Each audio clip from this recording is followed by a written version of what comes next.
dis, le salaire moyen, c'était 40 euros par mois. Un soldat, il se battait pour 40 dollars par mois. Les djihadistes en face pour 300, 250, enfin bref.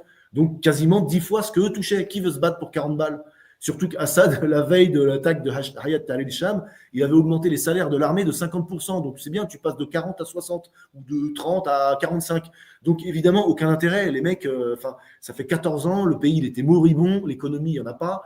Donc je pense que c'est une bonne chose. Et l'avantage de aussi, vous voyez, la rencontre avec Ibn Salman, parce que l'Arabie Saoudite, c'est pas forcément non plus ce qu'on en pense. Il y a eu l'Arabie Saoudite cruelle, l'Arabie Saoudite wahhabite, l'Arabie Saoudite expansionniste en termes de djihad, l'Arabie Saoudite obscurantiste, d'accord.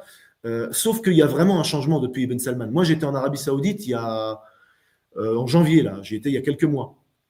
Alors, c'était pas du tout dans le cadre de mon travail avec SOS Chrétien d'Orient. J'y étais parce que j'ai été visiter un ami et j'ai eu l'occasion de voir un petit peu la société saoudienne. Je vais pas prétendre qu'en 10 jours, ça y est, je connais l'Arabie Saoudite. C'est pas du tout ce que je veux dire.